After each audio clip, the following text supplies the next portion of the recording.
베들레헴 성전에서 어린아이들과 같이 예배보는 어머니 여러분들을 환영합니다. 아마 애들 많이 시끄럽고 굉장히 그곳에 찌는 듯이 무더울 겁니다. 그래도 하나님께서는 그 무더위 속에도 성령의 능력으로 어머님 여러분과 어린아이들에게 넘치는 축복을 주실 줄 확신합니다. 대강당에서 제가 예배를 보고 있지만은 제 마음의 한 부분은 어머니 여러분과 같이 있습니다. 여러분 위해서 제가 기도하면서 이 예배를 인도합니다. 감사합니다. 오늘 저는 여러분과 함께 우리의 상함과 해받음을 종국적으로 변화시켜 선하게 만들어주시는 위대한 하나님의 은총과 그 사랑에 관해서 말씀하고자 합니다. 이 땅에 살면서 우리 사람들은 우리의 두뇌로서는 도저히 해석하거나 설명할 수 없는 깊은 슬픔을 당할 때가 있습니다. 어떠한 사람에게도 내 마음을 털어놓고 말할 수 없는 그런 깊은 슬픈 말인 것입니다. 그런 고뇌와 고독과 절망에 처했을 때 과연 하나님께서 내 사정을 알아줄 수 있을 것이냐? 왜 나는 이와 같은 비극적인 상황 속에 떨어지고 말았는가? 설명을 하려고 해도 아무래도 대답이 되어 나오지 않습니다.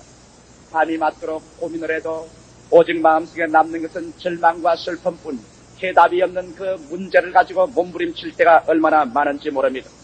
여러분, 하나님의 친아들 예수 그리스도도 이 세상에서 33년의 고난의 생애를 지나고 난 다음 인류의 모든 죄를 대신 다 짊어졌지만 십자가에 못 박혀 그 말로 다할 수 없는 극에 더한 고통을 당했었을 때 하나님은 고개를 돌려버리고 온 우주는 캄캄해지고 모든 사랑하는 친구들은 다 져버리고 원수들만 진을 치고 물고 찐 아우성 속에서 그는 절망적인 부르짖음을 내친 것입니다. 엘리 라마 사박다니, 하나님이여 하나님이여 어찌하여 나를 버리시나이까.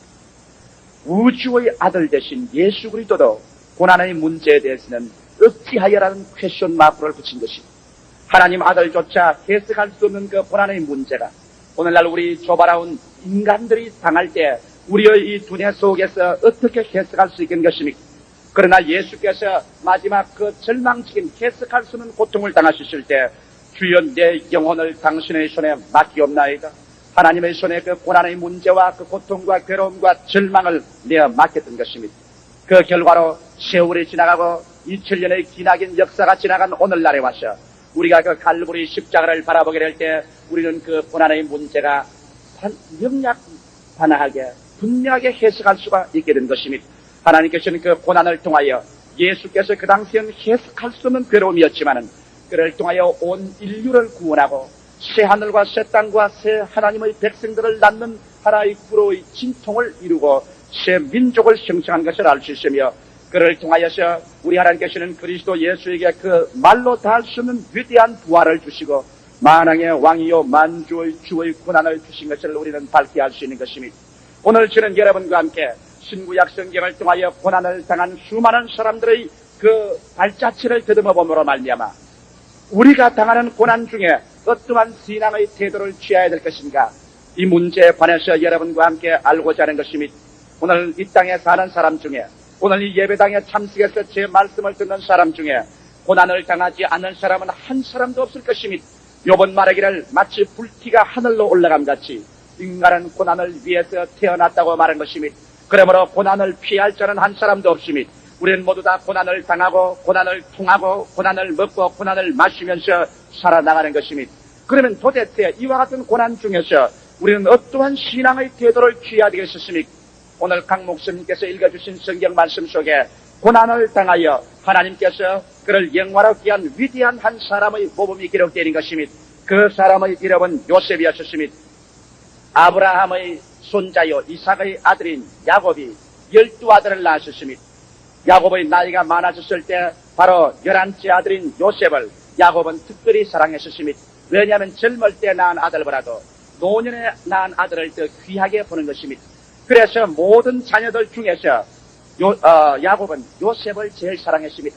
그래서 요셉과 함께 밥상에도 같이 먹고 맛있는 것도 요셉에게 더 많이 주고 다른 애들보다도 특별히 요셉을 편애해서 채색 옷을 만들어서 요셉에게 입히고 모든 중대한 일은 요셉에게 심부름을 시켰습니다.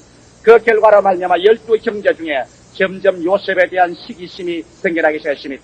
요셉은 또 아버지의 총애를 받고 아버지의 사랑을 받고 있기 때문에 아버지의 마음을 기쁘시게 하기 위해서 다른 형제들의 잘못한 비행을 일일이 다 기억했다가 아버지에게 고자질해서 바쳤습니다. 그러므로 아버지가 다른 형제를 꾸짖을 때마다 다른 형제들의 마음속에는 분노가 자라고 있었습니다. 요셉이 갖다 일렀구나. 요셉이 모두 다 고자질을 했구나. 어디 두고 보자. 그런데 요셉은 또 아버지의 뜻을 쫓아 신앙에 정진하는 아들이었습니다. 다른 모든 11 아들보다도 요셉은 신앙이 탁월했습니다. 그런 기도하고 하나님을 찬미하는 것을 쉬지 않았는데 요셉은 특별히 하나님의 사랑을 받아 성령으로 말미암아 계시의 꿈을 꿀 수 있게 된 것입니다. 하루는 요셉이 잠을 자는데 꿈에 너무나 분명한 계시의 꿈을 꾸게 된 것입니다. 그와 형님들이 모두 다 밭에 나가서 추수를 하고 있는데 열심히 땀을 흘리면서 추수단을 묶기 시작한 것입니다. 그래서 여기서 단을 묶고 저기서 단을 묶고 12명이 쫙 줄을 서서 추수한 곡식들을 단을 묶고 있는데 갑자기 여기에 요셉이 장엄한 장면을 보게 된 것입니다. 왜냐하면 자기의 단이 가운데 탁 서더니만 형님의 단들이 쫙 주위에 11단이 둘렀습니다.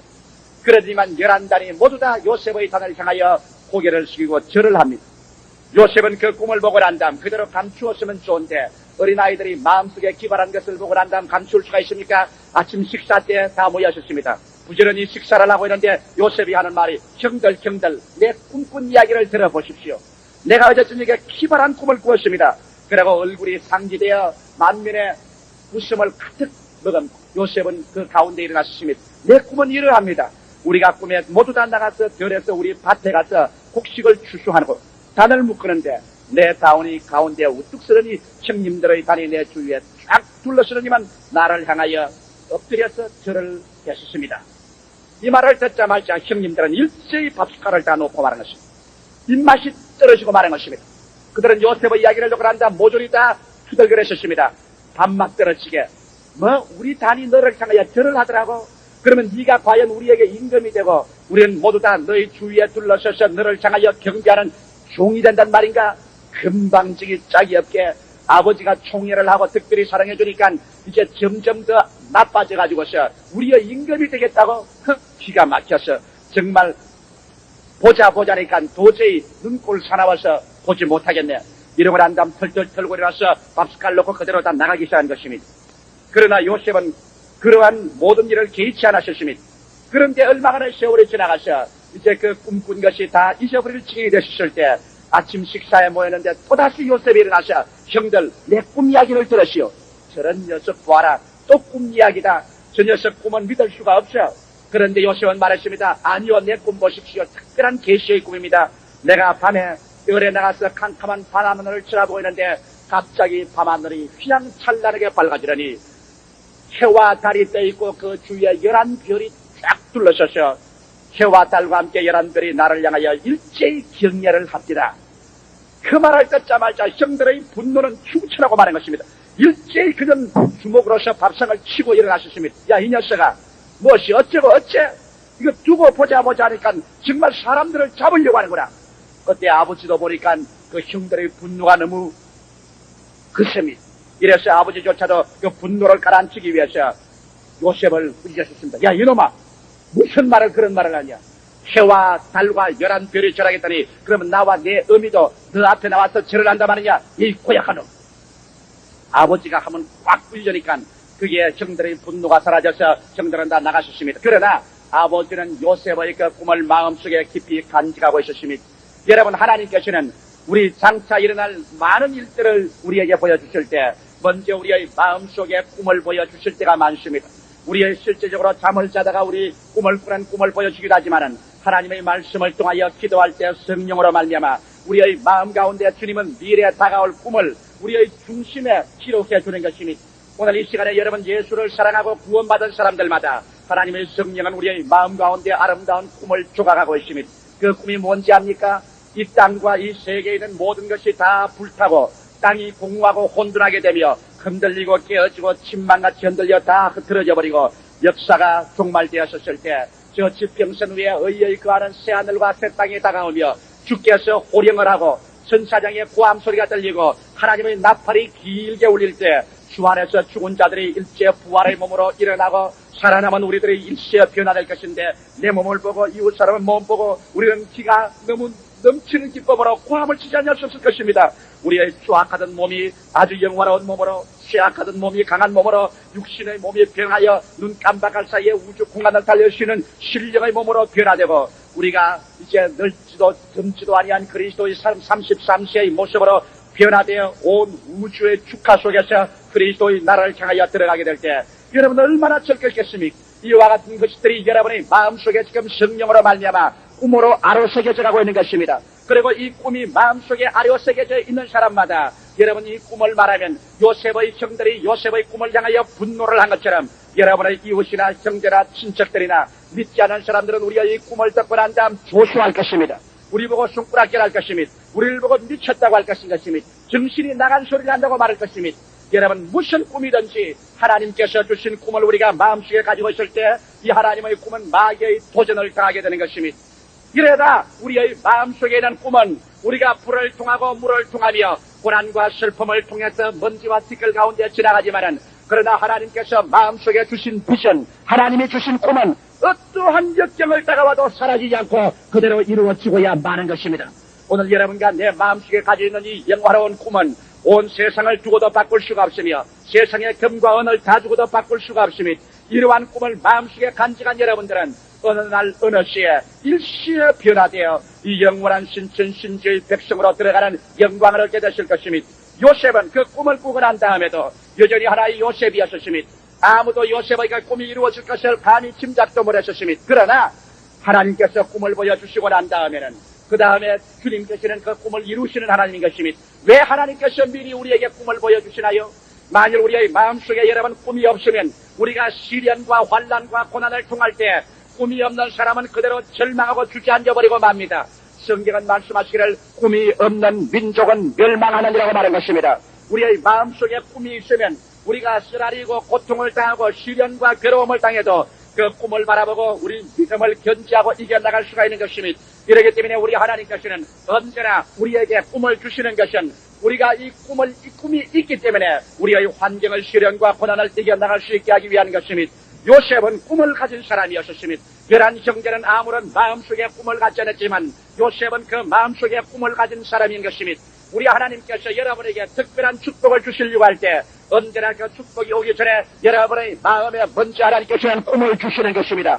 꿈이 앞서지 아니하고 하나님께서 축복을 주는 법은 없습니다. 여러분께서 하나님 말씀을 들을 때 갑자기 성령이 여러분의 마음속에 비전, 여러분의 시야를 넓혀주시고 아름다운 마음의 미래에 대한 꿈을 주실 수도 있는 것입니다. 여러분이 개인적으로 기도할 때 하나님께서 마음속에 이욕과 꿈을 줄 수가 있습니다. 여러분께서 온 금식하고 산기도 갈 때 여러분의 마음속에 장차 내가 무엇을 해야 되겠다는 성령의 아름다운 꿈을 줄 때도 있는 것입니다. 우리 하나님께서는 여하간 하나님 말씀과 성령을 통하여 여러분에게 꿈을 주시고 난 다음 그 꿈을 이루는 것입니다. 예를 들어 말하면 한 사람의 평범한 병자가 교회에 참석했던 합시다.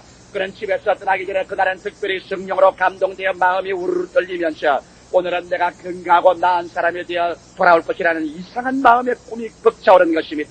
베데스다의 연못물이 끓듯이 그 마음속에 끓어오르는 것입니다. 오늘은 기어코 나에게 하나님의 위대한 기적이 일어날 것이라는 꿈이 일어납니다. 그러면 그가 그날 설교 듣고 기도할 때 기적이 일어나버리고 마는 것입니다. 여러분의 생애 속에 꿈이 없으면 여러분의 생애 속에 기적도 없습니다. 그러나 하나님 말씀과 성령의 감동을 통하여 마음속에 꿈이 일어날 때는 하나님께서 그 꿈을 이루는 기적도 일어나게 하는 것입니다. 요셉의 마음속에는 꿈이 있었으나 11 형제의 마음속에는 꿈이 없었습니다. 그런데 한 번은 11 형제들이 모두 다 들에 양을 치러 갔었습니다. 아버지가 자녀들이 한여름 동안 양을 치면은 가을이 되어야 돌아오기 때문에 자식들의 안부가 염려가 됩니다. 이러므로 요셉을 불러서 말했습니다. 요셉아, 너는 이 음식을 가지고 형들이 있는 곳에 가서 어떻게 지나는지 어떻게 양을 잘 치는지 그 사태를 살펴보고 난 다음에 아버지에게 돌아와서 그 상태를 설명해 달라고 부탁해 주십니다. 그래서 아버지의 부탁을 받고 형들의 안부를 묻기 위해서 요셉은 아버지가 준비해주는 모든 아름다운 음식이라든지 좋은 맛있는 음식과 의복을 다 가지고서 형들을 찾아갑니다. 형들을 찾아 절로 헤매며 이리 헤매고 저리 헤매도 형들이 있을 곳이 없는데 한 지나가는 사람 말하기를 여기에 형들이 도단으로 간다고 하더라고 말했었습니다. 요셉은 무거운 뜻과 옷가지를 걸머쥐고 도단을 향해서 가는데 마침 형들이 저 멀리서 보니 채색 옷을 입은 요셉이 걸어옵니다. 아, 저 녀석 꿈쟁이가 온다. 왜? 여기는 아버지도 안 계신다. 우리밖에 없다. 천지간에 알 사람이 한 없으니 저 꿈쟁이를 우리 죽여서 그 꿈이 과연 이루어지는지 안 이루어지는지 우리 한번 보자. 지가 꿈을 꾸었지만은 우리가 저 녀석을 죽여버리면 그 꿈은 절대로 이루어지지 아니할 것이니 우리 그렇게 하자. 일제히 군중심리로 말미암아 11성질을 합쳐서 좋다. 저 녀석을 잡아 죽이자. 그 떡은 우리가 빼앗아서 먹고 그 옷은 우리가 받고 저 녀석은 잡아 죽이자. 여러분, 꿈은 반드시 대결을 당합니다. 여러분의 꿈은 반드시 도전을 당합니다. 여러분께서 하나님께서 마음속에 꿈을 주시고 믿음을 주셨다고 해서 여러분의 꿈과 믿음이 물을 통하지 않고 불을 통하지 않고 이루어질 것이라고 생각하지 마십시오. 꿈이 없는 사람은 마귀가 도전도 하지 않지만 여러분의 마음속에 꿈이 크면 클수록 마귀는 여러분에게 도적질하고 죽이고 멸망시키는 일을 더 하려고 덤벼드는 것입니다.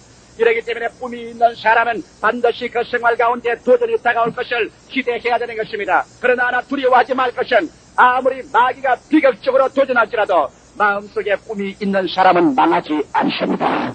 꿈이 있는 사람은 멸망당할 수가 없는 것입니다. 왜냐하면 꿈이 있는 사람은 하나님이 동행하기 때문인 것입니다. 사람들 모두 다 우리 꿈을 가지고서 우리가 꿈을 먹고 사는 사람들을 보고 비웃지만은 그러나 이 꿈은 기었고 우리의 결과에 가서 이루어지고야 마는 것입니다. 요셉이 형들에 가까이 와서 형들 얼마나 고생합니까? 아버지가 형들의 안부를 물으려고 합니다. 여기 아버지가 보낸 떡과 어묵이 있습니다. 그 말은 아랑곳 없습니다. 일제히 덤벼들었습니다. 요셉을 잡아 때려 눕혔습니다. 그 옷을 벗겼습니다. 주먹으로 치고 발길로 밟았습니다. 아니 형들 나를 어떻게 합니까? 야, 이 녀석아 꿈쟁이야. 과연 우리가 너에게 절하겠느냐? 네가 우리들의 임금이 되겠는가? 어디 두고 보자. 네가 죽어서 저승에 가도 우리 임금이 되겠는가? 잡아가지고서 죽이려고 할 때 그 형 중에 제일 맏형인 루벤이 말했습니다. 요셉을 우리가 그냥 우리 손으로 죽일 것이 없다. 우리의 형제이기 때문에 골육 형제를 우리 손으로 죽여서는 안 되겠으니 저 마른 우물 속에 집어넣어버리고 스스로 죽게 하자. 그 말 옳다. 그래서 요셉을 끌고 가서 물이 없는 우물에 요셉을 쳐넣어버리고 말한 것입니다. 요셉은 빨가벗고 우물 안에 떨어져 있습니다. 오직 요셉이 보이는 것은 새까만 저 하늘밖에는 보이지 않습니다. 그런 절망에 처했습니다. 그런 우물 안에 앉아있을 때 그런 자기의 꿈을 곰곰이 생각해봐야 될 것입니다. 내 꿈이 과연 이루어질 것인가? 나는 우물 속에 빨가벗고 빠져들었다. 이제 형들은 낭대를 몰고 지나가버리고 여기에 찾아오는 사람은 아무도 없을 것이다. 나는 이곳에서 백골이 진토되고 말 것이다. 나에게는 절망밖에 없다. 그러나 여러분, 내가 여러분께 하나 말씀해드리고 싶은 것은 여러분의 마음속에 하나님이 주신 믿음과 꿈을 가지고 있는 이상 어떠한 환경도 여러분을 절망의 벽 속에 밀어넣지만은 그러나 그 절망이 여러분을 삼킬 수가 없는 것입니다. 언제나 꿈은 이깁니다. 꿈이 강합니다. 꿈이 있는 백성은 망하지 않습니다. 꿈이 있는 개인과 가정은 멸망을 받지 않습니다. 이러므로 요셉은 그 가운데서 꿈을 생각했습니다. 하나님께서는 요셉이 어려운 시련과 고난을 이겨나갈 수 있게 하기 위해서 고난을 당하고 시련이 다가오고 환경이 어두우면 어두울수록 자기의 마음속에 하나님이 보여주신 그 꿈은 더욱 찬란하게 빛을 발하게 하는 것입니다. 요셉은 그 꿈을 생각하고 있었습니다. 그러자 하나님께서 역사하기 시작합니다. 그들이 점심밥을 먹는데 이스마엘 자손인 대상들이 저 길리앗에 가서 유향과 향품을 사서 싣고서 사막을 건너 저 아라비아 애굽으로 가서 그 보물들을 팔아서 돈을 법니다. 그 대상들이 오는 것을 보고 그 중에 한 사람 유다가 말하기를, 자, 우리 동생을 우리가 저기 밭들에서 죽이면 무슨 소용이 있겠느냐? 우리 저 녀석을 건져가지고서 영영 돌아오지 못할 애굽의 종으로 팔아먹자. 그러면 일거양득이다. 우리는 그 돈을 취할 수가 있고 이 녀석 애굽으로 종으로 발려가니 다시 우리에게 나타나지 못할 것이고 죽은 것과 마찬가지니 그렇게 하자. 형제들의 생각하고 그게 참 좋은 일이다. 그래서 밧줄을 내려서 요셉을 도로 끌어올려주십니다. 그러고 난 다음 요셉에게 침을 대하고, 자, 이 녀석아, 꿈과 함께 너는 잘 가거라. 그렇게 하고 난 다음 은전 20전을 받고 난 다음에 대상들에게 요셉을 종으로 팔려주십니다. 요셉은 자기의 사랑하는 아버지를 뒤로두고 고향 산천을 뒤로두고 뒤에서 야유하는 형들의 음성을 귓전에 들으면서 빨가벗고 그런 밧줄에 묶여서 종으로 확확 타오르는 사막길을 발로 밟으며 발이 터지고 피가 난데도 불구하고 울면서 종으로 끌려가게 된 것입니다. 이때 요셉은 나이 17살이었던 것입니다. 그런 태양이 자결하는 저 사막 아래서 활활 타는 모래판 위를 걸어가면서 그런 자기의 꿈을 생각해 보았을 것입니다. 내 꿈이 과연 이루어질 것인가? 이제 형들을 떠나고 고향 산천을 떠나 나는 종으로 비참하게 팔렸다. 이래도 하나님께서 나와 같이 계신단 말인가? 내게 다가오는 것은 고난과 슬픔밖에 없지 않느냐. 어복을 빼앗기고 마른 우물에 처박혀 넣고 그 다음 끌려나와서 이제 종이 되어서 끌려가는 처참한 처지가 되었으니 이제 나는 끝장이 나고 말았지 않느냐. 여러분, 하나님의 일이라는 것은 사람의 이성이나 두뇌로 수판으로 계산할 수가 없습니다.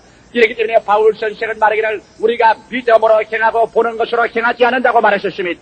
우리가 오늘날 여러분 사람을 머리로 모든 것을 계산한다면 우리는 하나님 믿는 사람은 가장 어리석고 무지한 사람이 되고 말 것인 것입니다. 그러나 여러분, 우리 인간은 마치 전 우주에 있었어요. 우리 인간이 아는 것은 지극히 적은 것입니다.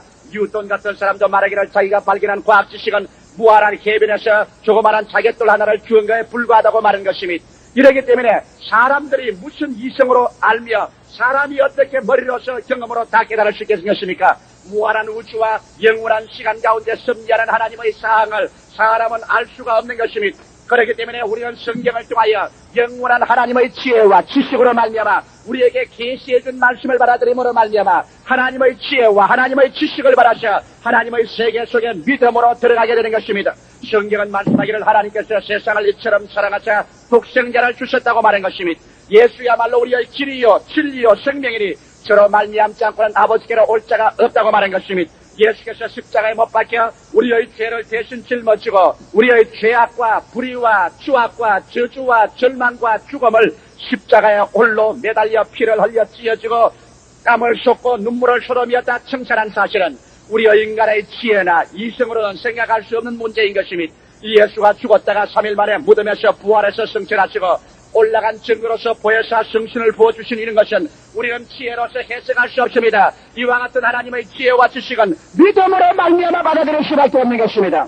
그리고 믿음으로 받아들이는 사람에게는 인간의 지혜를 초월하여 위대한 하나님의 영광을 마음속에 체험하게 되는 것입니다. 이 동일한 하나님의 말씀이 우리에게 보여주는 것은 너희는 마음에 근심하지 말라. 하나님을 믿으니 또 나를 믿어라. 내 아버지 집에 있을 곳이 많도다. 그렇지 않으면 내게 일러서리라. 내가 너희를 위하여 처소를 예비하러 가노니 내가 가서 처소를 예비하면 다시 와서 너희를 나 있는 곳에 함께 있게 하리라고 말씀한 것입니다. 우리가 사는 이 처소는 눈물과 고난과 저주의 땅을 밟고 지나갑니다.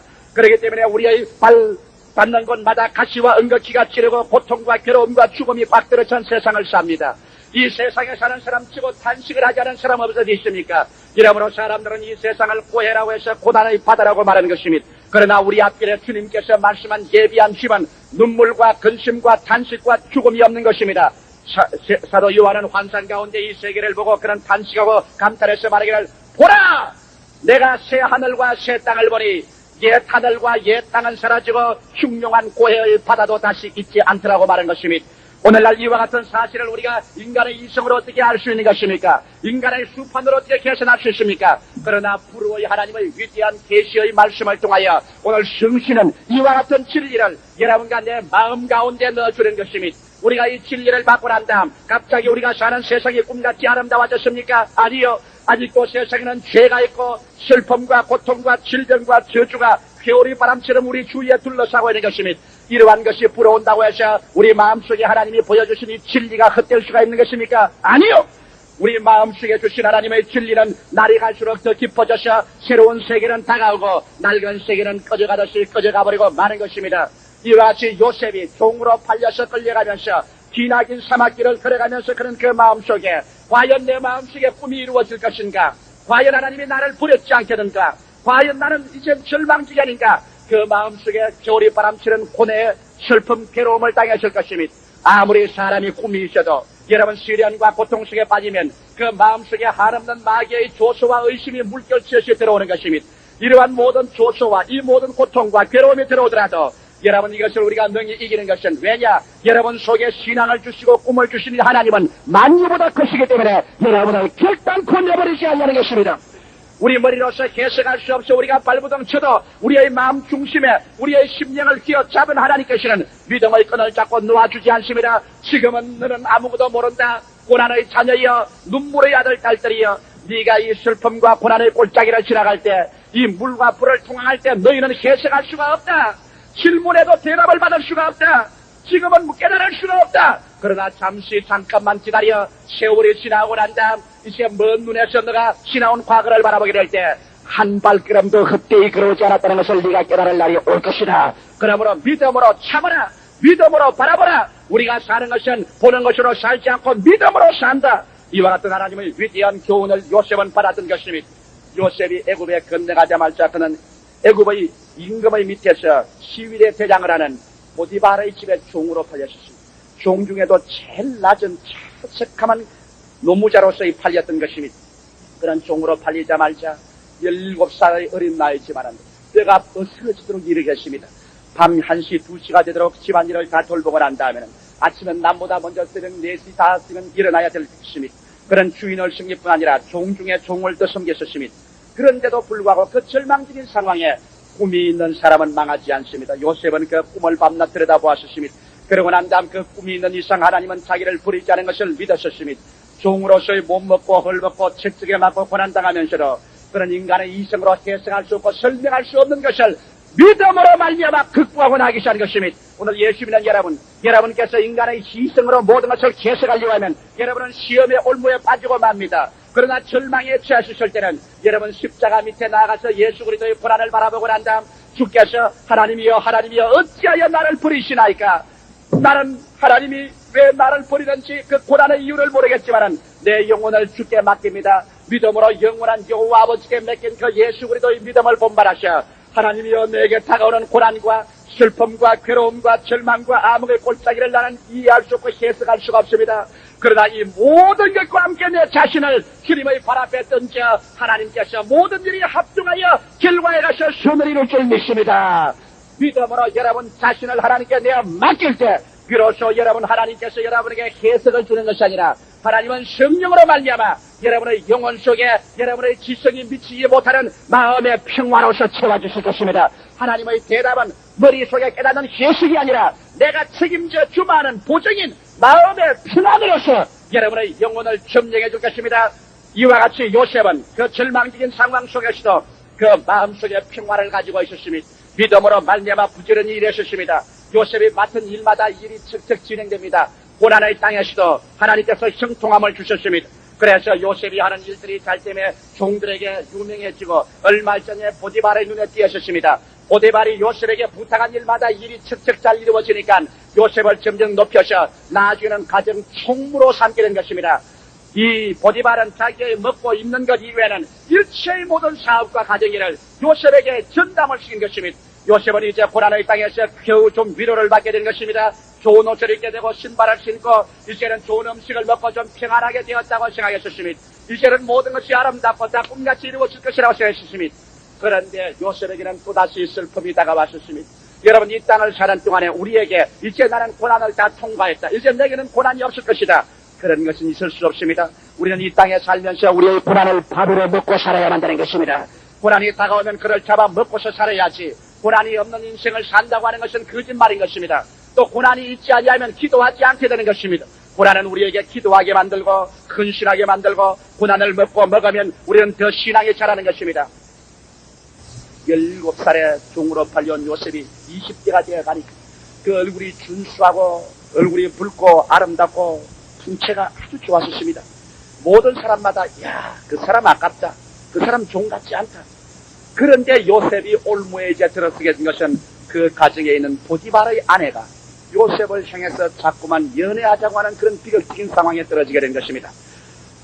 보디발의 아내가 가만히 보니 자기 남편은 밤낮으로 직장에 나가서 왕실에 들어가면 어떤 때는 일주일씩 집을 비울 때도 있고 그 다음에 집에 나오더라도 지치고 피곤해서 가정일을 잘 돌봐 주지 않습니다.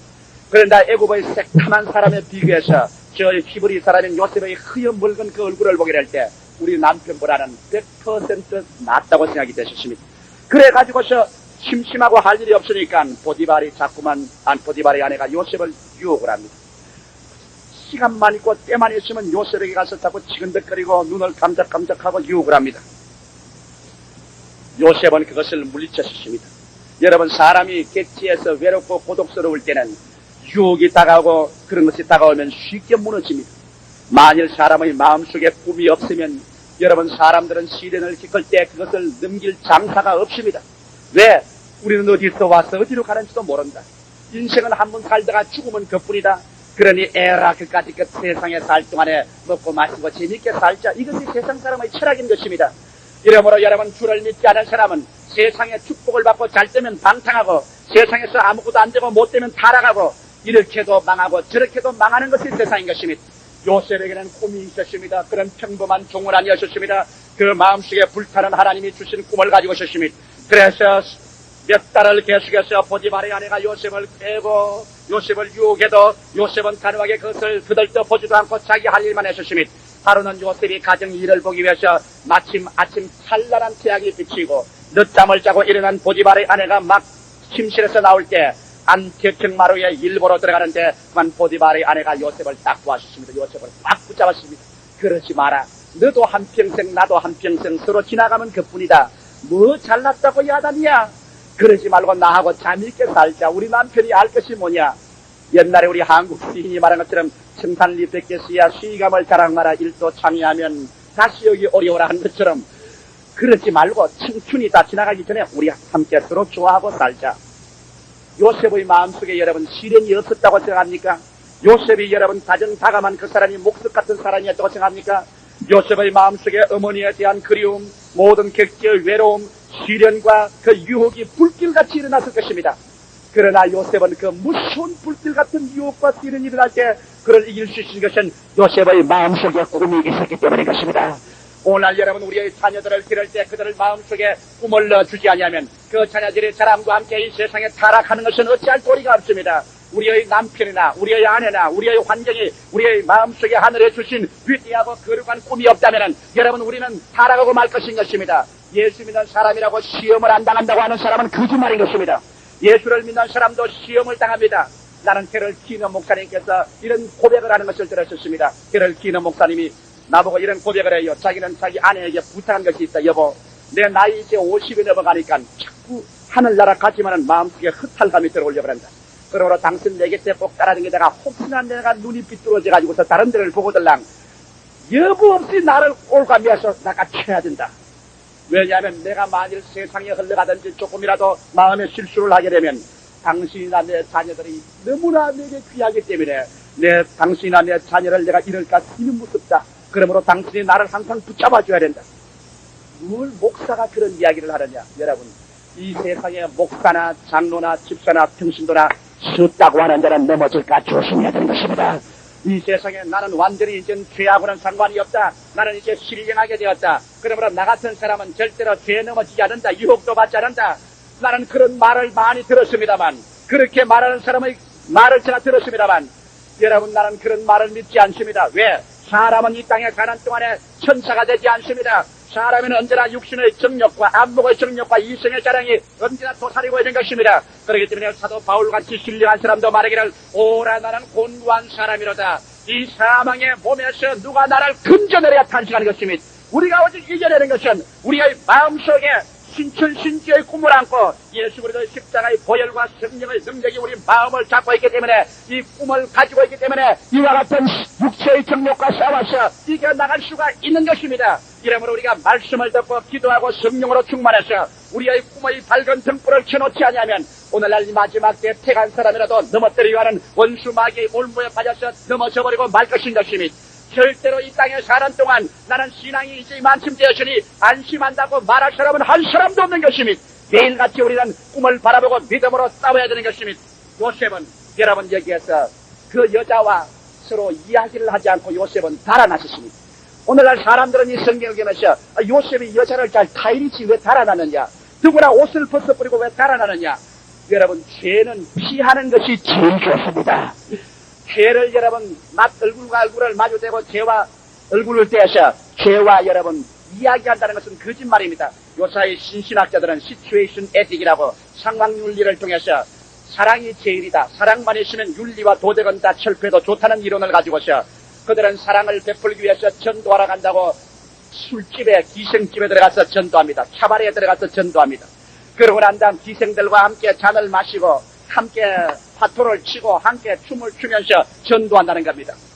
그러고 난 다음에 여러분 전도해 나온 사람 나는 아직까지 눈 뜨고 한 사람도 못 봤거니와 그렇게 전도하러 들어간 목사나 수호종 치고 나올 때 미안하지 않지만 지옥불에 타지 않고 나온 사람 한 사람도 못 봤었습니다.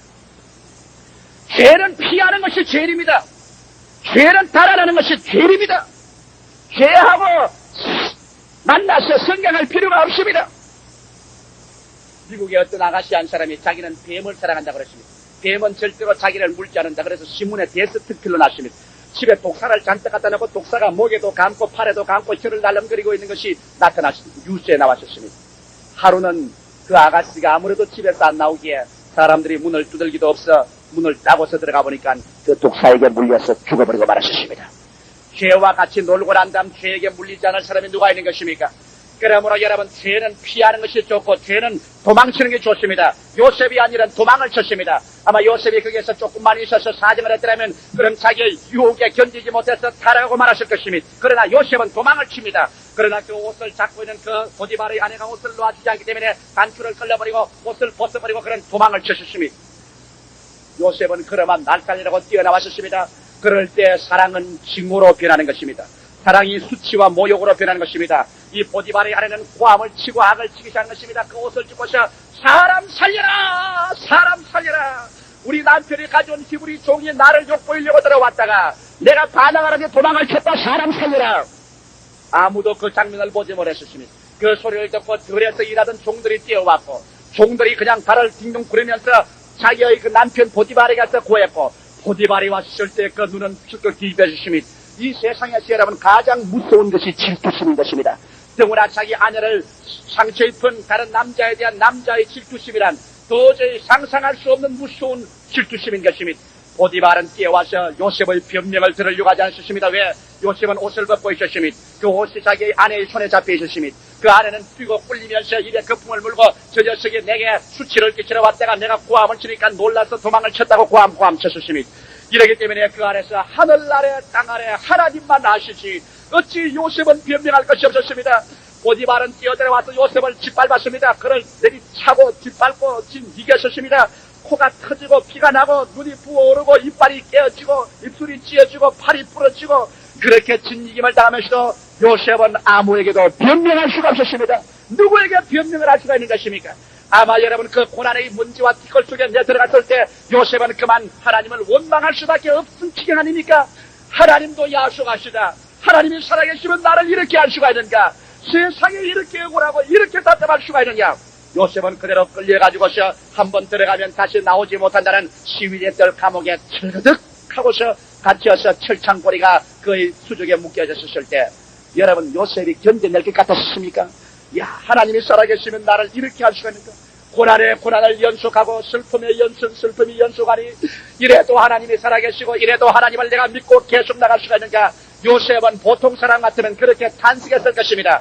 그러나 여기에 요셉의 생활 속에서 하나 위대한 것은 요셉이 자기의 운명의 비극에 부딪혔을 때 인간의 머리로서 해석하려고 하지 않고 요셉은 믿음으로 그것을 극복하기로 결심한 사람인 것입니다. 요셉은 이러함에도 불구하고 나는 하나님을 사랑한다. 이러함에도 불구하고 하나님은 보좌에 앉아 계신다. 이러함에도 불구하고 하나님을 사랑하는 자 곧 그 뜻대로 부르심을 입은 자들에게는 모든 일이 합력하여 선을 이룬다. 여기에 대한 신앙으로 말미암아 요셉은 자기의 다가오는 모든 이성으로 해석할 수 없는 그 죄악과 불행과 절망의 구렁텅이를 극복하는 것입니다. 사랑하는 성도 여러분, 이것이 믿음인 것입니다. 여러분께서 모든 이성의 반항과 여러분 체험의 반항과 고통 속에서 믿음으로 말미암아 이것을 모두 다 받아들여서 소화시켜버리고 이 위에 올라앉을 수 있는 그런 믿음이 성장할 때 여러분의 믿음은 위대한 믿음이 되고 마는 것입니다. 고난을 받지 않는 것이 위대한 믿음이 아닙니다. 고난을 수없이 받았음에도 불구하고 그 고난을 통하여 가라앉지 아니하고 그 고난을 박차고 일어나셔 그 고난 속에서 나는 모릅니다 주님이시여 어찌 이런 고통이 다가온지 모릅니다. 해석할 수가 없습니다. 그러나 하나님은 좋은 하나님인 줄 알고 그래도 이러함에도 불구하고 나를 위해서 그 아들을 십자가에 못 박은 하나님의 사랑이 나를 기어고 결과에 가서 선을 이루게 할 줄 믿습니다고 울면서 그 눈물 속에 탄식 속에 그리스도에게 영과 마음과 몸과 생활을 내어 맡길 때 이것이 참 믿음인 것입니다. 이것이 진짜 믿음인 것입니다. 여러분이 고난을 당했다고 하지만은 오늘 요셉이 당한 이 슬픔과 연속된 고난에 비교하면 지금까지 여러분이 당한 고난은 잠시 잠깐이여 비교할 것 없는 것입니다. 이와 같이 요셉은 다시 이 시위대 감옥에 들어가서 비참한 죄수가 되었습니다. 오랜 세월을 겪어서 비로소 상처 입은 몸이 다 치료를 받고 그런 그 감옥에서 나올 수 있는 기약이 전혀 없었으니 그러면서 그 속에서 종들을 위해서 이제 시무하고 죄수들을 위해서 시무하는데 그 가운데도 하나님께서 축복을 하여 주셔서 요셉이 하는 일은 잘 때 죄수들이 잠잠하여 말을 잘 듣고 요셉이 가기만 하면 죄수들이 다 고분고분한 거로 그래서 그곳에 있는 전옥이 요셉에게 모든 권리를 다 주며 요셉이 죄수들을 돌보았었으니 그런데 이제 한번 기회가 다가오게 되는 것이니 기회는 언제나 하나님께서 정하시는 것이니 언제나 기회는 우리의 이성을 초월해서 믿는 자에게 다가오는 것이니 그렇기 때문에 여러분 오늘날 여러분께서 인간의 이성으로 모든 것을 판단하려고 하지 말고 믿음으로 기다리면 가장 어두운 저녁이 가장 찬란한 아침으로 변화될 줄 누가 아는 것입니까? 술장관과 뜻장관이 감옥에 들어왔어. 모방죄로서 감옥에 들어와서 사형선고를 받는 그런 지경이 있는데 요셉이 그들을 섬깁니다. 죄수로 들어왔더라도 장관은 장관입니다. 술장관, 뜻장관입니다. 그래서 요셉이 그들을 돌보는데 하루는 그들에게 식사를 들고 가니까 술장관과 뜻장관이 수심이 가득했습니다. 아니 장관님 왜 이렇게 수심이 가득합니까? 이 사람아 간밤에 꿈을 꾸었는데 몽조가 하도 이상해. 도저히 해석을 할 수 없단 말이야. 요셉이 하는 말이 해석이야 하나님께 달렸지요. 꿈을 내게 이야기해 주십시오. 내가 해석해 드릴게요. 술장관이 하는 말이 뭐냐면 내가 간방에 꿈을 꾸었는데 포도나무가 나오더니 새 가지가 나더니 그곳에 포도가 주렁주렁 새송이 열리는지라 내가 그를 짜서 바로의 잔에 담아 바로에게 올렸다. 이게 뭔지 모르겠다. 요셉이 무릎을 탁 치면서 그 꿈은 이렇습니다. 새 가지란 사흘이고 바로의 잔에 당신이 다시 포도주를 따서 들였으니 사흘이 되면 당신이 복직이 되어서 도로 술장관이 되고 바로를 다시 섬기게 되나이다. 아이고 이 술장관이 좋아서 얼씨구나 좋다 절씨구나 좋다니까 뜻장관이 옆에 있다가 그 꿈이 좋다 말이에요. 그래서 내 꿈도 해석해 주소. 당신은 어떤 꿈을 꾸십니까? 내가 저녁에 바로를 위해서 여러 가지 뜻과 바로가 좋아하는 음식을 만들어서 새 광주리에 담아서 머리에 이고 가는데 잡수라는 바로가 안 잡수고 새들이 와서 먹읍니다. 요셉이 그만 고개를 들었더랬지. 한참 만에 입맛을 쭉 다시고 난 다음 죄송합니다만 새 광주리는 역시 사흘이요. 그 광주를 바로가 먹었으면 당신이 복직되겠는데 새가 먹는 거 보니까 사흘 만에 당신이 목이 날아가서 나무에 달릴 것이요. 새들이 와서 당신의 고기를 찍어 먹을 것입니다. 비극적인 예언이었습니다. 아닌 게 아니라 사흘이 되니까 간수장이 와가지고서 문을 척 열더니만 술장관 보고는 너는 복직이다. 오늘 바로의 생일날이다. 생일 파티에 참석해서 술을 바로에게 올려라. 뜻장관 보고 너는 죄를 알아본 결과에 네 반역죄라는 것이 드러났다. 너는 오늘 사형이다. 그럴 때 요셉은 나가는 술장관을 붙잡고 말했습니다. 장관님, 내 사정 알지 않습니까? 나는 억울하게 이곳에 들어왔습니다. 제발 바로 임금에게 말해서 나를 이곳에서 나가게 제발 좀 부탁합니다. 술장관이 염려 말게 내가 다 나가서 멋있게 해결해 줄. 그래서 술장관은 복직이 되고 뜻장관은 목이 날아가는데 여기에 요셉은 감옥에 앉아서 기다립니다. 하마나 술장관에게 소식이 올까 싶어서 하루가 지나고 일주일이 지나고 한 달이 지나고 두 달이 지나고 석 달이 지나도 나가고 난 다음 술장관에게는 다시 소식이 막연한 것입니다. 술장관은 성계문에 나가자마자 요셉에 대한 것은 깜빡 잊어버리고 말았다고 말한 것입니다. 여러분 사람이 아무리 수단과 방법을 다해도 하나님께서 때를 주지 아니하면 인간의 부탁과 수단과 방법이 역사가 안 되는 것입니다. 하나님께서 문을 열면 닫을 자가 없고 하나님께서 문을 닫아놓으면 열 자도 없는 것입니다. 요셉은 그래서 1년을 기다려도 소식이 없습니다. 요셉이 감옥에 들어온 지 이제 2년째 접어들입니다. 그는 자기 세월을 겪어보았었습니다. 17살의 고향 산천들아 우물물에 떨어지고 종으로 팔리고 보디발집에 뼈가 으스러져 일하고 가정 총무가 되었다가 억울한 누명을 씌고 잡혀서 감옥에 들어온 지 2년여의 세월, 그의 나이가 이제 30이 가까웠었습니다. 이제는 얼굴에 뿌리샘이 나고 손발이 굳어졌었습니다. 내 나이 30이 되어 13년 동안 고된 생활을 내가 하였는데 이러다가 인생을 마칠 것인가. 그런데 요셉은 그 많은 시련과 고난을 통하여 그는 이제는 인간의 눈에는 아무 증거 안 보이고 귀에는 아무 소리 안 들리고 손에는 잡히는 것 없고 내 앞길 칠흑같이 어둡더라도 나는 죽더라도 하나님을 믿습니다. 위대한 믿음이 요셉 속에 자라나게 된 것인 것입니다.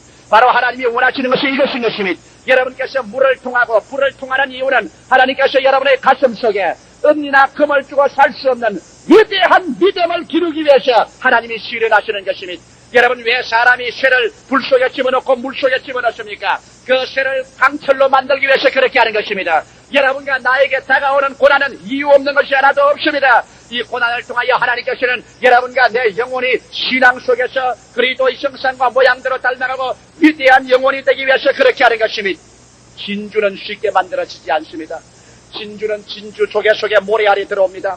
모래알이 들어오면 부드러운 이 진주 조개의 혀에 모래알이 까칠까칠 아프고 살을 찢으니까 너무나 괴로워서 진주의 조개가 진액을 냅니다. 뿌연 진액을 내서 모래가 살을 파먹지 못하게 그 주위를 두릅니다. 둘러요. 다시 두르고 또 두르고 또 둘러서 진액으로 자꾸 그 모래알을 사기 시작하면 나중에 그것은 아름다운 진주로 변하는 것입니다. 성경에 보면 여러분, 천국이 무슨 대문으로 되어 있다고 말하십니까? 천국에 들어가려면 12대문을 통해서 들어가야 하는데 성경은 보니 천국에 들어가는 12대문은 모두 다 진주 한 짝으로 되어 있다고 말하는 것입니다. 왜 황금으로 되어 있다고 말하지 않습니까? 왜 다이아몬드로 되어 있다고 말하지 않고 진주로 되어 있다고 말하는 것입니까?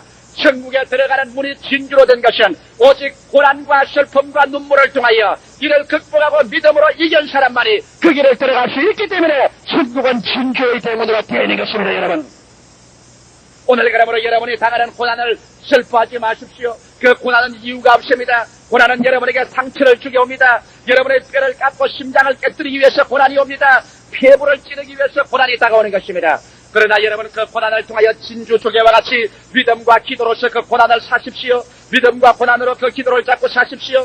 그렇게 하면 그 고난은 나중에 변하여 하나님 앞에서 여러분의 진주와 같이 아름다운 천국에 들어갈 자격을 얻는 사람이 될 뿐 아니라 천국 문이 될 뿐 아니라 여러분과 나의 생애 속에 그리스도의 형상을 닮은 위대한 하나님의 자녀로서 변화되어 버리고 마는 것입니다. 이렇기 때문에 하나님께서는 오늘 고난을 통하여 당신의 정으로 삼고 끈을 삼아서 여러분의 산에서 막 떠내온 돌멩이를 깎아가지고서 예수 그리스도의 형상을 담게 하기 때문에 우리의 귀가 깎여나가고 우리의 생활이 깎여나갈 때 고통스럽고 괴롭습니다. 그러나 이러한 과정을 통하여 여러분과 내가 그리스도의 형상을 닮아가고 위대한 영혼으로 성장하는 것을 깨달아 알게 되시기를 주님의 이름으로 축원합니다. 요셉은 13년의 기나긴 세월 동안 뼈와 살을 깎는 고난 속에서 그런 감옥에 이제는 절망에 처했습니다. 이제 요셉에게 모든 기대는 다 끝나고 말았습니다. 정말 눈에 아무것도 안 보입니다. 이제는 귀에 들리는 거 없습니다. 이제 잡히는 건 철창살밖에 없고 오직 그 앞날은 일평생을 잊어버린 채 감옥에서 던져버림을 받을 수밖에 없습니다. 오직 요셉에게 있다는 것은 그 마음속에 사라지지 않은 옛날의 꿈만이 그덕그덕 살아났다는 것입니다. 바로 그때였던 것입니다. 바로가 꿈을 꾸었습니다. 분명한 꿈을 꾸는데 밤에 꿈에 보니까 그가 나일 하수가에 있는데 아주 살찐 암소 7놈이 슥슥 풀을 먹더니만 곧장 나일 하수에서 아주 마르고 빼빼한 암소 7마리가 올라더니 살찐 암소를 다 잡아먹고도 그래도 뺏게 말라 있습니다. 그걸 보고 희한하다고 잠을 깼다가 도로 잠을 자는데 우리 나일 하수가에서 아주 살찐 7 이삭이 바람에 날리고 있는데 얼마 있자 보니 동풍에 말라서 죽적하고 한 그러한 7 이삭이 또 올라오더니만 살찐 이삭을 모조리 잡아먹었는데 잡아먹고 난 대로 역시 죽적하게 있습니다. 그것을 보고 잠에서 깨어나서 번뇌가 빡 들어차서 애굽의 모든 박사들과 술객들을 불러 아무리 질문을 해도 문제를 해결하지 못합니다. 그럴 때 술장관이 비로소 무릎을 딱 치더니만 임금님이여 내 죄를 기억하나이다. 내가 2년 전에 감옥에 들어갔었을 때 여차여차한 꿈을 꾸었는데 요셉이 해석을 했는데 다 이루어졌습니다. 빨리 요셉을 불어넣어라. 그러자 명령 떨어지니 수레를 가져가서 요셉을 감옥에서 갑자기 끌어냅니다. 요셉이 이거 웬 말이냐 기대하지 않았습니다. 감방문이 열리니 면도사가 와서 면도를 시키고 이발사가 이발을 시키고 그 다음에는 화려한 옷을 갖다 입히니까 요셉은 이거 어떻게 되는지 알 수가 없는 것입니다. 그러고 난 다음에 애굽 바로 왕궁에 가서 바로의 앞에 무릎을 꿇고 절을 시키고 바로가 그 꿈 이야기를 했습니다. 요셉이 그 꿈 이야기를 듣고 난 다음 하나님이 주신 지혜를 통해서 설명했습니다. 왕이여 7마리의 암소는 7년 풍년을 말하고 7마리의 그 예윈 암소는 7년 흉년을 말합니다. 7년 동안 대풍년이 들었다가 7년 동안 대흉년이 들어서 풍년을 다 잡아먹고도 온 애굽 천지가 흉년으로 죽을 거요. 그 다음 7개 마른 이삭, 풍성한 이삭도 역시 같은 꿈인데 풍성한 7년의 풍년을 말하고 마른 이삭도 7년 흉년을 말하는데 흉년이 살찐 것을 다 먹고도 여전히 흉년이 격심하여 애굽 전국이 망할 것입니다. 그러므로 내가 임금님에게 말합니다. 임금님께서 아주 지혜 있고 총명한 총리 한 사람을 세워가지고서 풍년 동안에 애굽 전국에서 모든 곡식을 5분지를 거두어서 창고에 쌓아두어서 이것을 7년 동안 저축을 하면 곡식이 바다 모래같이 많을까요? 그랬다가 7년 흉년이 다가올 때 이것을 나누어 주기 시작하면 당신은 나라를 구원하고 모든 토지를 그 대신 다 몰수해서 왕의 토지로 삼고 왕이 이 세계에서 가장 강대한 임금이 될 것이요. 그 말을 듣자마자 바로가 하는 말이 세상에 그런 총리를 어디서 얻겠느냐? 이렇게 지혜와 총명이 있고 하나님의 신이 같이 하는 사람을 어디서 얻을 것이냐? 네가 바로 그 총리다. 그러면서 바로가 당장 자기 반지를 내어서 그 손에 끄어주며 너는 우리 총리다. 너는 내 다음 가는 사람이다. 모든 사람은 바로 앞에 무릎을 꿇어. 그러고 난다. 또 바로가 바르기를 요셉 앞에 무릎을 꿇어. 그리고 바로가 자기 타는 두 번째 수레에 요셉을 들어서 저 애굽 시를 나가게 하며 그를 뒤에서 총칼을 들고 창검을 들고 따르면서 호위하는 것이 바로 보디발이었습니다. 사람 팔자 시간 문제인 것입니다. 사람이란 여러분 절대로 여러분 내일을 예언할 수는 없는 것입니다. 그래서 요셉은 총리가 되어서 그래서 애굽 전역을 다스려 7년 동안 그냥 바다 모래같이 6년 동안의 양식을 모았습니다. 그 후에 7년 흉년이 다가와서 전 팔레스타인이 굶어 죽을 때 요셉의 11형제들이 양식을 사기 위해서 애굽에 와서 요셉 앞에 무릎을 꿇어 절을 하고 애굽의 총리 대신 앞에서 양식을 사가는데 그것이 요셉인 줄 몰랐었습니다. 나중에 요셉이 자기가 요셉이라는 것을 알려드리고 아버지 야곱과 함께 모든 형제들과 그 가족들을 다 애굽에 데려와서 고센 땅에서 잘 살게 요셉이 돌봐 주었는데 야곱이 죽자 말자 그만 10형제가 두려웠었습니다. 그래서 그런 거짓말을 지어냈었습니다. 요셉 앞에 무릎을 꿇어서 머리를 조아리면 말이 우리 아버지가 죽기 전에 말하기를 네가 비록 요셉에게 계를 행하였으나 이제 다 용서하고 잘 돌봐주라고 부탁하더이다. 우리는 당신의 종이니 우리가 과거에 당신을 해치려고 했으나 이제 우리의 죄를 널리 관용하시고 우리를 용서해 주십시오. 머리를 조아릴 때 요셉이 그 말을 듣고 난 다음에 보통 사람 같으면 야 이 녀석들아 보자고 주먹을 휘두를 것인데 요셉은 기나긴 시련을 통하여 인간의 모든 정욕과 인간의 원한은 깨어지고 그리스도의 형상으로 변화된 달고단 위대한 하나님의 성자가 되었던 것입니다. 시련과 고난은 사람을 변화시키는 것입니다. 요셉이 그 말을 듣고 난 다음 손충을 내어서 눈물을 닦고 그러는 말이 형들이여 염려하지 마십시오. 형들이 나에게 해를 주기 위해서 나를 애굽에 팔아셨으나 하나님께서는 그 해를 도리어 변화시켜서 나에게 선으로 돌려주셨습니다. 이것이 요셉이 모든 자기에게 다가온 고난의 총결산의 채석이었던 것입니다. 오늘 우리는 요셉의 이 고난을 통해서 배운 위대한 진리의 결산을 통하여 우리의 가는 길을 우리를 판단할 것입니다. 사람들은 우리에게 괴롭게 알릴 것입니다. 우리의 환경에서 해가 되게 올 것입니다. 원수는 와서 우리를 도역질하고 죽이고 멸망시킬지 모릅니다. 그러나 예수를 구주로 모시고 하늘나라의 꿈을 마음속에 굳세게 안고 우리가 나아가면 우리가 물을 통하든 불을 통하든 우물에 떨어지든 종으로 팔리든 억울한 누명을 덮어쓰든 감옥에 들어가든 사람이 우리에게 해롭게 한 것이 결과에 하나님은 그를 변화시켜서 우리에게 유익되게 만들어주고 마는 것입니다. 이것이 하나님의 섭리요 이것이 믿는 자의 결과인 것입니다. 오늘 이 시간에 여러분이 당하는 고난과 슬픔과 괴로움을 해석하려고 하지 마십시오. 이것을 받아들이십시오. 이것을 양식으로 삼으십시오. 이 고난을 통하여 깨어지고 이 고난을 통하여 상처를 받으십시오. 그래서 인간이 깨어지고 인간이 상처를 입고 인간의 모든 정욕이 사라지고 안목의 정욕이 사라지고 이 세상의 교만이 다 깨어지고 주님 그 발 앞에 엎드려서 주여 내 영혼을 주님께 맡기옵나이다. 그러나 온 세상 다 날 버려도 나는 주님 버릴 수가 없습니다. 나는 주님만 믿습니다. 눈에는 아무 증거 안 보입니다. 귀에는 아무 소리 안 들립니다. 손에 잡히는 것 없고 칠흑같이 어둡습니다. 그러나 주님이시여 나는 하나님 믿습니다. 사람들이 나를 해롭게 하여도 하나님은 그 해를 붙잡아서 나에게 유익되게 변화시켜줄 줄 믿습니다.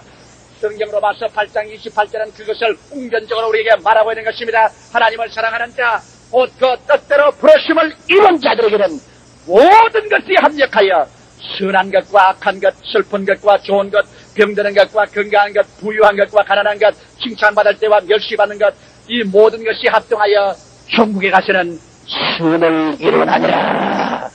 결국 하나님은 여러분에게 선을 가져오기 위해서 주님 섭리하는 것입니다. 그러므로 이 모든 걸음은 아름다운 가시가 돋쳤지만은 모든 걸음과 가시가 돋쳐 있었으나 결과에는 아름다운 장미꽃을 피게 하는 것처럼 우리 하나님은 여러분은 고난과 슬픔의 걸음을 통하여 여러분에게 영원한 하나님의 자녀로서의 아름다운 꽃을 피게 하기 위해서 주님이 섭리하는 것입니다. 오늘 이 시간에 우리는 요셉의 말로서 우리의 마음속에 믿음의 지표를 삼으십시다. 당신께서 나를 해치려고 하였으나 하나님은 그 해로움을 변하여서 오히려 큰 선을 이루게 하였으니 염려하지 마십시오. 내가 어찌 하나님을 대신하리까. 다 같이 고개 숙여주시기 바랍니다. 오늘 이 시간에 여러분, 이 자리에 고개를 숙인 여러분 중에 마음에 피를 흘려보지 않은 사람 한 사람도 없을 것입니다. 가슴의 슬픔으로 말미암아 상처를 입지 않은 사람 한 사람도 없을 것입니다. 여러분의 발이 가시와 은극히 찔리지 않은 사람 누가 있겠습니까? 하나님이여, 하나님이여, 어찌하여 나를 버리셨나이까? 그 부르심을 안 부를 사람 누가 있겠습니까? 다윗이 말한 것처럼 내가 사망의 엄침한 골짜기를 다닌다고 말했는데 사망의 엄침한 골짜기를 지나지 않은 사람이 누가 있겠습니까? 그러나 우리가 여러분 주 안에서 세상 사람과 다른 것은 세상 사람은 이러한 골짜기를 통할 때 이곳에서 불에 타고 물에 빠지고 멸망해버리고 맙니다만 우리는 불을 통하고 물을 통하게 놨더니 하나님께서 광활한 곳에 우리를 데리고 와서 영원히 돈 주고 금이나 은으로 살 수 없는 하나님의 귀한 자녀의 형상을 담게 만들어주고 마는 것입니다. 바울은 로마서에 말하기를 고난의 잠시 잠깐 당하는 것이 극히 귀하고 중요한 하나님의 영광을 우리에게 이룬다고 말씀한 것입니다. 하나님은 여러분 아무런 쓸데없는 것을 여러분 생활 가운데 이루지는 않습니다. 오늘 이 시간에 여러분께서 여러분의 영과 마음과 몸을 눈물 가운데서 다시 제 헌신으로 주님 나는 모릅니다. 그러나 내 자신과 내 모든 절망을 주님 앞에 내어 던지고 나는 예수를 붙잡고서 주님 부른 대로 따라갑니다. 감옥에도 가고 억울한 누명도 덮어쓰고 절망을 당해도 나는 뒤로 물러가지 않겠습니다. 나는 주님을 따라갑니다. 주께서 그 영혼을 들어서 기어코 영혼이 잘됨같이 범사에 잘되며 강건하고 생명을 얻어 넘치게 얻어 높이더라 이 땅에 하나님의 영광을 드러내게 하고 영생을 누리는 귀한 축복을 주님께서 베풀어 주시기를 원하시는 것입니다. 우리 다 오늘 이 시간에 마음을 깨어놓고 이와 같은 위대한 하나님의 은총에 우리의 인생을 맡기는 기도를 드리겠습니다. 우리 다 같이 합심해서 바람성으로 주님께 기도드리겠습니다.